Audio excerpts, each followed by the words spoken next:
Hi viewers, welcome to our channel. ప్రస్తుతం మనతో పాటు సీనియర్ జర్నలిస్ట్ దామ బాలా సార్ వారితో మాట్లాడదాం. నమస్కారం సార్. సార్, మంత్రి రోజా గారు ఒక సంచలన స్టేట్మెంట్ ఇచ్చారంట కదా, నగరిలో కానీ తనకు కానీ సీట్ ఇవ్వకపోతే ఊరుకునేది లేదు అని అన్నారంట కదా, మరి నిజమేనా సార్? అంటే గత కొంతకాలం నుంచి నగరిలో రోజాకి సీటు ఇవ్వరు అని ఒక ప్రచారం జరుగుతుంది. ఎందుకంటే జగన్ ఎవరు ఊహించని కొన్ని డ్రాస్టిక్ చేంజెస్ చేస్తున్నాడు వైసీపీలో. అంటే నిజానికి ఆయన ఎప్పటి నుంచో హింట్స్ అయితే ఇస్తున్నాడు. చాలా కాలం 8 months బ్యాకే ఆయన చాలామంది ఎమ్మెల్యేలకి వాళ్ళ మీద వచ్చిన సర్వే రిపోర్ట్లు వాళ్ళ ముందు పెట్టి, ఇది మీ మీద వచ్చిన పెర్ఫార్మెన్స్ రిపోర్టు, మీరే చూడండి, ఇదేమన్నా తప్పు అయితే మీరు చెప్పండి నాకు, మేము మా వాళ్ళు చేసిన నివేదికలు తప్పు అయితే ఎలా తప్పో నువ్వు నాకు కన్విన్స్ అయ్యి అనేది ఆయన మాట్లాడాడు. ప్రతి క్యాండిడేట్తో కూడా వాళ్ళని కూర్చోబెట్టుకొని నివేదికలు వివరించి, మీ పెర్ఫార్మెన్స్ కరెక్ట్గా లేదు, మీరు ప్రజలతో మమేకం అవుతా లేరు, మీ మీద అనేక ప్రాబ్లమ్స్ ఉన్నాయి, సో మీరు ఇలాగే ఉంటే గెలవడం కష్టం, ఇలాగే ఉంటే నేను సీట్ ఇవ్వడం కూడా మీకు ఇబ్బంది అవుతుంది, మీరే చెప్పండి, సో మీకు టైం ఇస్తున్నాను, సో మీరు మిమ్మల్ని తీసేయాలని నాకు లేదు, సో కానీ మీ పెర్ఫార్మెన్స్ బాగాలేకపోతే నేను ఓడిపోయే క్యాండిడేట్కి నేను ఇవ్వలేను కదా, నా ప్లేస్లో నువ్వు ఉన్నా ఇవ్వలేవు, కాబట్టి మీరు వెళ్ళి బెటర్గా దీన్ని ఇంప్రూవ్ చేసుకోండి, టైం ఉంది అనేది చాలామందికి ఇచ్చి చెప్పాడు.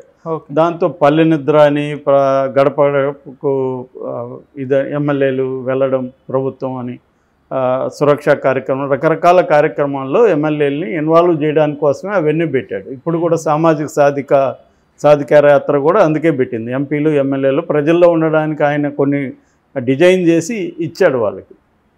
కాకపోతే అప్పుడు కూడా కొంతమంది పెర్ఫార్మెన్స్ బాగాలేనప్పుడు ఒక రీజను, రెండవ రీజను ఒక నియోజకవర్గంలో సమీకరణాలు మారినప్పుడు, అంటే తెలుగుదేశం నుంచి అక్కడ బీసీనో కాపునో పెట్టినప్పుడు దానికి కౌంటర్గా మనం కూడా అలాంటివే చేయాలని చెప్పి కొన్ని నిర్ణయాలు తీసుకోవాల్సి రావడం, అంటే సామాజిక సమీకరణాలు ముందుకు రావడం ఒకటి.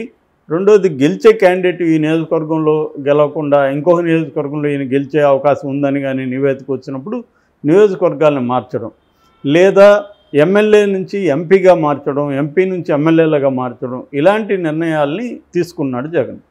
తీసుకున్నది ఏంటంటే వాళ్ళకి చెప్పి చేస్తున్నాడు. కొంతమంది ఆమోదిస్తున్నారు, కొంతమంది అది జీర్ణం కాకపోవచ్చు, ఎందుకంటే వాళ్ళు ఎన్ని నివేదికలు వచ్చినా నేను ఖచ్చితంగా గెలుస్తానని నమ్మచ్చు. రెండోది, ఒక ఎంపీగా ఉన్నప్పుడు ఎంపీగానే నేను పోటీ చేస్తాను, మళ్ళీ ఎమ్మెల్యేగా నాకు వద్దని చాలామంది అనుకోవచ్చు. ఎందుకంటే వాళ్ళకి కొంతమంది సెన్సిబుల్ పర్సన్స్, సెన్సిటివ్గా ఉండేవాళ్ళు ఉంటారు, వాళ్ళు స్టేట్ పాలిటిక్స్లో గట్టిగా మాట్లాడాలి, కొట్లాడాలి, ఇవన్నీ మనకు ఎందుకు, సైలెంట్గా పార్లమెంట్ అయితే ఒక డీసెంట్గా ఉంటుంది, రెస్పెక్టబుల్గా ఉంటుంది అనుకునే వాళ్ళు చాలామంది ఉంటారు. కానీ వాళ్ళు ఎంపీగా గెలవరని నివేదిక ఉన్నప్పుడు జగన్ వాళ్ళకి చెప్తాడు, నువ్వు ఎమ్మెల్యేగా అయితే గెలుస్తావు, ఎంపీగా అయితే నీకు కష్టం అన్నప్పుడు వాళ్ళు నేను ఎంపీగానే ఇస్తే ఎంపీగా ఉండి లేకపోతే వద్దు అని చెప్పేవాళ్ళు ఉండొచ్చు. ఏదేమైనా వాళ్ళకి చెప్పి వాళ్ళని తన అభిప్రాయం, తనకున్న పరిస్థితి అంతా వివరించి విత్ డేటా చెప్పి చేస్తున్నాడు అనేది అంటున్నారు. అయినప్పటికీ కూడా వ్యతిరేకత వస్తుంది. ఇప్పుడు ఉండవల్లి శ్రీదేవి, లేకపోతే మేకపాటి చంద్రశేఖరు, ఆనం రామనారాయణ రెడ్డి, తర్వాత కోటంరెడ్డి శ్రీధర్ రెడ్డి, నలుగురు ముందే వెళ్ళిపోయారు. వాళ్ళు వెళ్ళిపోవడానికి కూడా ఏంది, వాళ్ళకి సీట్లు ఇవ్వమని చెప్పడంతో వాళ్ళు ముందే నిర్ణయం తీసుకున్నారు. ఇప్పుడు ఇవన్నీ కూడా జగన్ ఏంటంటే అన్నీ బేరీ చేసుకుంటున్నాడు. ఒకవేళ అతనికి ఆ నివేదికలు అది కూడా ఉంటుందిగా, ఇతనికి సీట్ ఇకపోతే ఇతను ఏం చేస్తాడో కూడా నివేదికలో ఇచ్చేవాడు. ఏం చేయగలడు అతను, అతనికి ఎంత బలం ఉంది, ఎంతమంది అతనితో జంప్ అవుతారు, అతను ఏ పార్టీతో వెళ్ళగలడు, అతనికి ఉన్న సంబంధాలు ఏంటి, అన్నీ కూడా జగన్ దగ్గర ఉంటుంది కదా డేటా. అతనికి రాజకీయాల్లో పట్టుంది. రెండోది, నివేదికలు కూడా క్లియర్గా చెబుతాయి. చెప్పినప్పుడు అవన్నీ కూడా క్యాల్కులేట్ చేసుకొని ఇతనికి ఇస్తే ఎక్కువ నష్టమా, ఇవ్వకపోతే ఎక్కువ నష్టమా అనేది బేరీ చేసుకొని ఒక నిర్ణయం తీసుకుంటాడు. అది రాంగు రైట్ కావచ్చు. ఎవరైనా కూడా రాజకీయ నాయకులు, చంద్రబాబు అయినా కేసీఆర్ అయినా, ఒక నిర్ణయం తీసుకునేటప్పుడు వాళ్ళు మ్యాక్సిమం అనేక విషయాలని పరిగణలోకి తీసుకొని ఒక నిర్ణయం తీసుకుంటారు. అటు తీసుకున్నా కూడా ఫెయిల్ అవ్వచ్చు, అది వేరే విషయం. కానీ అంతకంటే ఏం చేయగలరు ఎవడైనా ఆ పరిస్థితిలో ఉన్నప్పుడు. సో జగన్ ఇప్పుడు అదే చేస్తున్నాడు. సో జగన్కి ఒక రకమైన తీవ్ర వ్యతిరేకత వస్తుందనేది తెలుగుదేశానికి సంబంధించిన మీడియా కావచ్చు వీళ్ళు అంచనా వేస్తున్నారు. ఎందుకంటే ఇలాంటి నిర్ణయాల వల్ల తీవ్ర వ్యతిరేకత వస్తుంది, అది మనకు ఉపయోగకరంగా ఉంటుంది అనేదాన్ని వీళ్ళు చేస్తున్నారు. ఇది కూడా వీళ్ళ పాయింట్ ఆఫ్ వ్యూ నుంచి చూసినప్పుడు ఇదేం తప్పనిలేం. ఎందుకంటే ఇక్కడ ఒక 2 పొలిటికల్ పార్టీలు ఉన్నప్పుడు ఒక పొలిటికల్ పార్టీ స్ట్రాటజీస్ని తమకు అనుకూలంగా మలుచుకోవడానికి ఇంకొక పొలిటికల్ పార్టీ ట్రై చేస్తుంది. అది ఎవరైనా చేసే పని అది.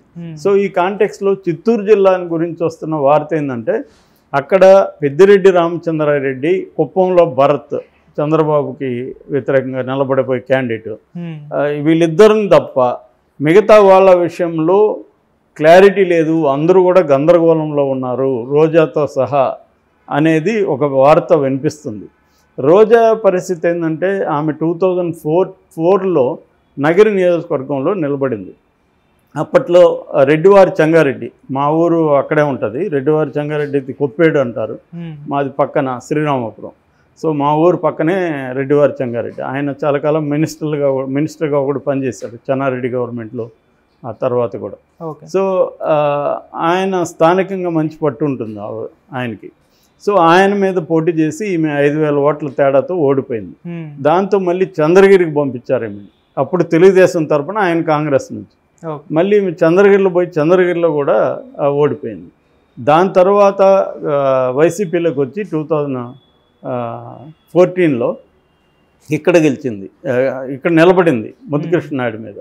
ముద్దుకృష్ణనాయుడు మీద ఒకసారి ఓడిపోయింది, రెండోసారి మళ్ళీ గెలిచింది. తర్వాత వాళ్ళ కొడుకు భానుప్రకాష్ రెడ్డి, అతని మీద 2019లో ముద్దుకృష్ణనాయుడు మీద అయితే మార్జినల్ ఓట్లతో గెలిచింది. 858 ఓట్లు ఎంతో వచ్చాయి.